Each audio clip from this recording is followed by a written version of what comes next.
Hey guys, Rick here. I just wanted to put out kind of a special video because this is one of those rare opportunities where something that I'm really passionate about has sort of shown up in my life again after a long absence, and that is the reality TV game show Solitary.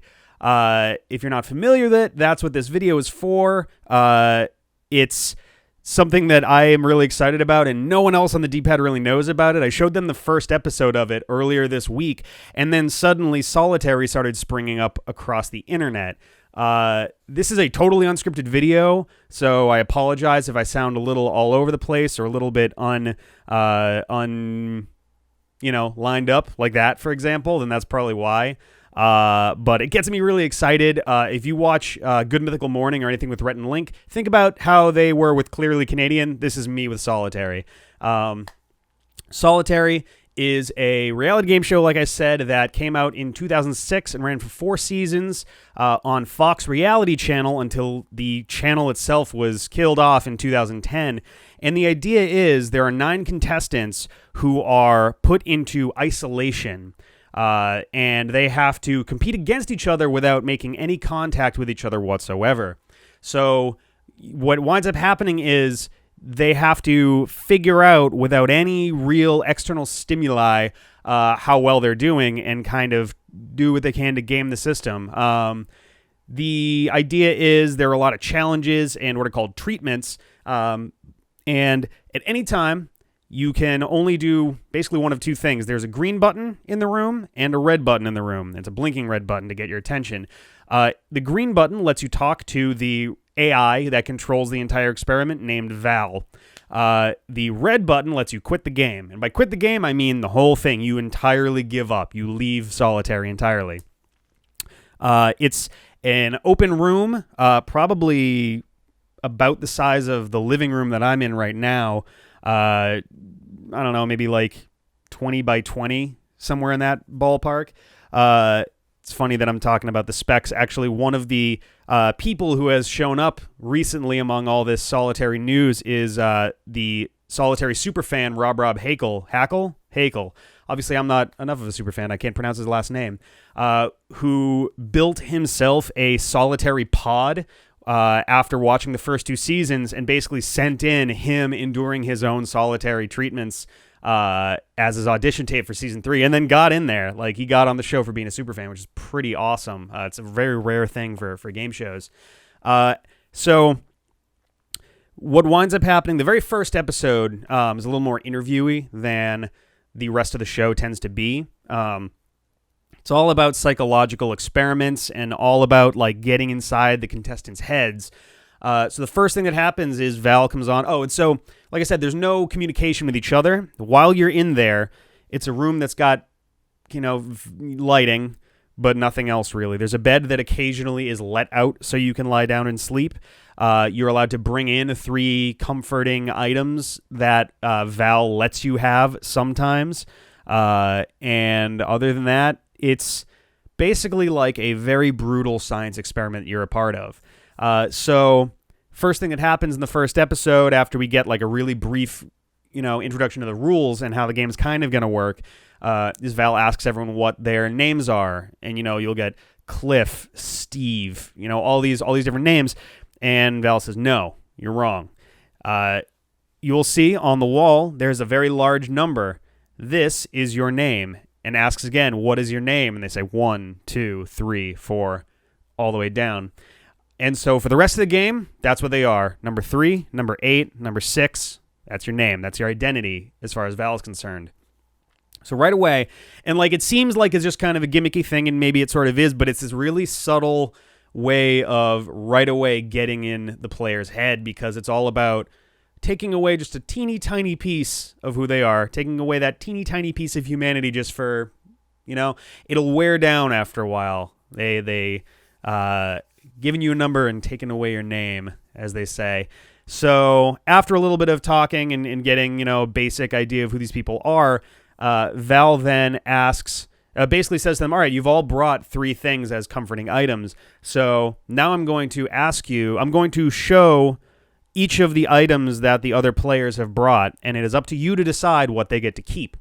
So, number 1 has oh boy, let's see if I can remember. It was a hula hoop, a belly dancing scarf, and I want to say a sketchbook or like a notepad or something like that.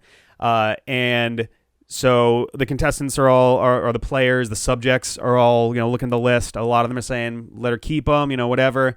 Some of them are saying, I'll take away the hula hoop. She doesn't need a hula hoop. One of the contestants says, I think number 7 says, take them all away, all of them, all 3. And then they go, all right, number 2, here's the 3 things that they brought. All right, so a couple people say nothing, a couple people say everything, a couple people say one thing, and they go down the list. And so you get to the end, all 9 people have had their lists happen here. And for what it's worth, these are all held in conversation between Val and one player, not, Val with everyone. It's edited in a way where it looks like she's talking to everyone in a big group, but it's, as far as they're concerned, it's a one-on-one conversation. Val makes it very clear that she is the only thing that you will get to talk to. After there was a brief phone call that they were allowed to have, I think it was just before this, where a lot of them called like a family member. I think one person called like their best friend or a parent or something, but most of them were, best friends, sisters, brothers, husbands, wives, partners, all those sorts of things. And so they go through the whole list, and Val, makes it known without saying specifically which numbers did what, that four of you have chosen to take away nothing. One of you has chosen to take away 4 items. One has chosen to take away 6 items. One has chosen to take away 9 items. One has chosen to take away 11 items. And one of you has chosen to take away every personal item. And you just watch the reactions of all the players, and I was like, ooh, which is actually really interesting, because then Val kind of grills each of them one by one, is asking, well, why didn't you choose to take away anyone's items? And he says, well, I mean, I'm not here for them, I'm here for me. If I can't win based on my own strengths, then I don't deserve to win. And they go to I want to say it was number 7, and they're asking like, hey, so why did you choose to take away everything? And he says, well, I got to do what I have to win, and if I have to do these things to win it, then I'm going to do that, which is humorously followed up by Val then asking, was it you chose to take away everyone else's items, but I noticed that you brought a Bible with you? And he's just kind of like, it's like, but so they do that, and then it's revealed that none of the items will be taken away. It was entirely a psychological experiment to test everyone's kindness or cruelty, which I thought was a really nice touch. Just a totally meaningless experiment, other than to endear the viewing audience to certain players, or have them gang up on another one, and also to get each of them a little out of their head again. And they're just like, oh man, geez, this is like letting me know a lot about myself that I didn't really know about before. And so they do that, and then there's a little while where they just don't do anything, and about 2 days pass, where they're not really fed much. I don't think they're fed anything for 2 days. Obviously, there were probably waivers of all kinds. They weren't fed anything. They were kept awake for all but 2 hours. They slowly started reducing the temperature in the room, so it became very cold. And Val's quick to point out that when it's cold, that you kind of start to get hungry. So it's all like wearing down on them really quickly. And Val asks like, "Hey, is it it's food time? You're all hungry." And like, "Yes, all right." So she gives them a plate, and it's got a piece of fruit, and it's got a tasteless protein block on it, which they kind of go to town on, but they're all commenting on like, oh, this is kind of gross. This is not really good. This is not very tasty. Hey, Ben's off camera. He just got home. Whoops, video cut. That was Ben. He was here. And we ran out of time on the video, so I started it up again. Everyone eats their, protein block, their piece of fruit, and they're all like a little bit, I'm not going to say satisfied. It's kind of not a great meal.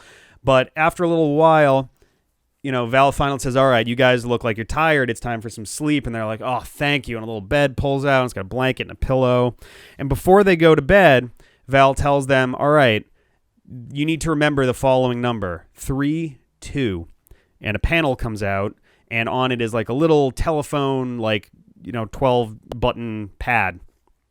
And she says that you're going to get, that at some point there's going to be an alarm. the only way to turn off the alarm is to punch this number into the pad. If you either wait too long, which I think was about 30 seconds, or you put the wrong number in, then the alarm will never stop. It will stay on as long as it goes. And the only way to stop the alarm or stop the treatment is to hit the red button. So the red button, if you remember, is the button that ends the whole game too. So the thing is, if at any point during the regular game you hit the red button, you're just gone. Right? But if you're in the middle of a treatment, how it works is the treatment doesn't end until everyone has hit the red button. So what will happen is if you hit the red button, Val then checks to see if you were the first one to hit the red button. If you were the first person to hit the red button during that treatment, you're gone. Everyone else is not gone, but they have no idea when anyone else has stopped their treatment. So you could do a treatment for 10 minutes and you can do a treatment for 8 hours and you'd have absolutely no way of knowing if you were actually, the first person or not until it's too late. So the treatment begins. They lie down. Val mentions, I want to say something like it takes 15 minutes for the average person to fall asleep. I've given them 19. And then just this screeching, horrifying alarm just kicks in. So intentionally waiting for people to just barely fall asleep. And you watch a bunch of them just like, like really like jostled by it. There's lights. It's craziness. Just this klaxon thing going on. And everyone's like getting up. They're punching in 3, 2. And the lights come back up and they go back to bed. Except for one of them, I want to say number 8, I think, elected right away because she'd been up for 2 days and had been asleep for 15 minutes, just pulled the blanket up to her ears and just did one of these. 30 seconds go by, the alarm's not going to stop, so now she's just in it for the long haul. And so everyone else is punched in I think the other 8 all punched in the code, and as they go back to lie down and go to bed, Val says, remember the following number, 3, 2, 6. And they go to bed, and you can see some of them starting to figure out, it's like, oh, God, oh, geez, okay. And they go down, about 20 minutes later, pew, pew, pew, they get up, they punch in 3, 2, 6, and the episode is edited to kind of shorten this a little bit, because otherwise it would take forever, but start to see that after a while this number is getting crazy. It's please punch in please remember the following number, 3, 2, 6, 0, 8, 4, 1, 2, 6, 5, 9. Like it's some huge crazy long number. So they get to the point where it's like 10-ish digits long, and they're still I think around this point number 2 has made a mistake, and so now screeching alarms.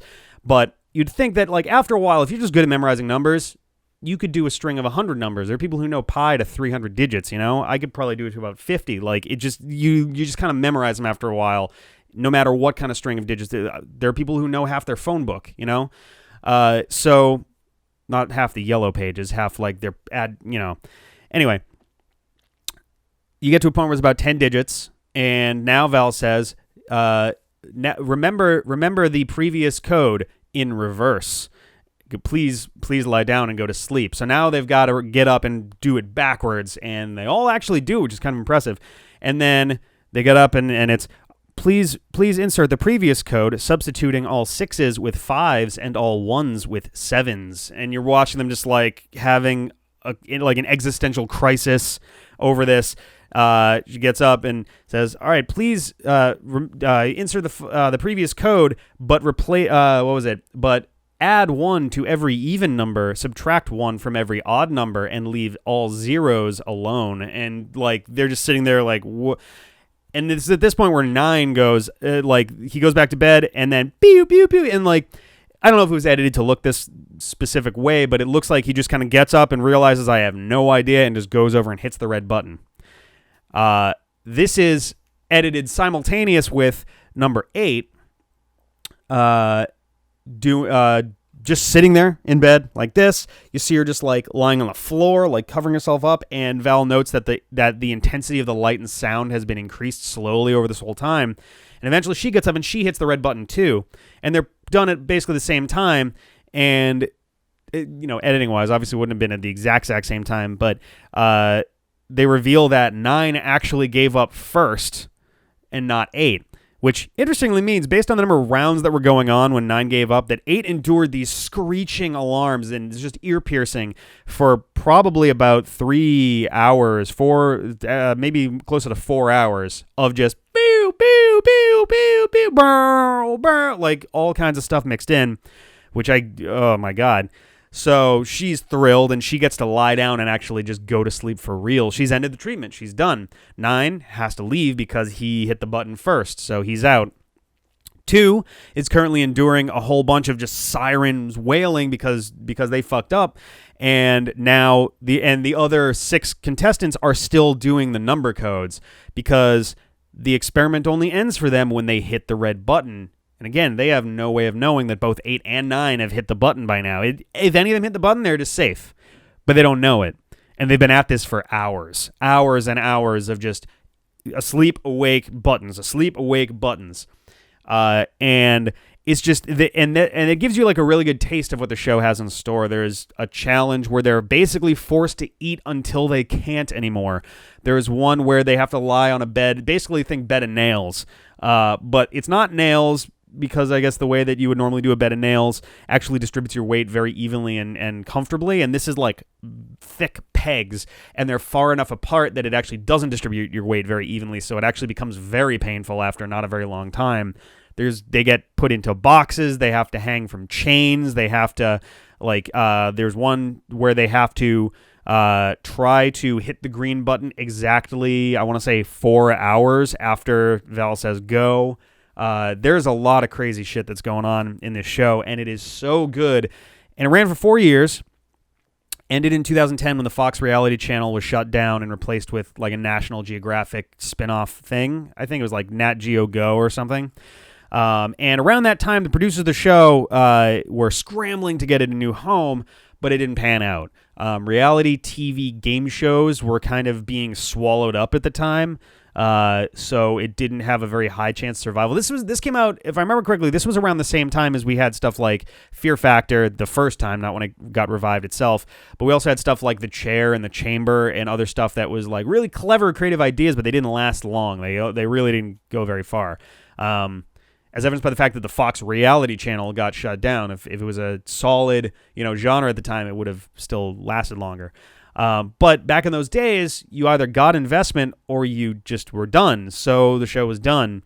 Nowadays, we have stuff like Kickstarter and Indiegogo and GoFundMe and all these crowdfunding platforms, which is what I think is happening because suddenly SaveSolitary.com appeared with messages at the bottom that were played from a YouTube channel that is being run ostensibly from someone in charge of Solitary, possibly one of the 2 original creators and producers of the show.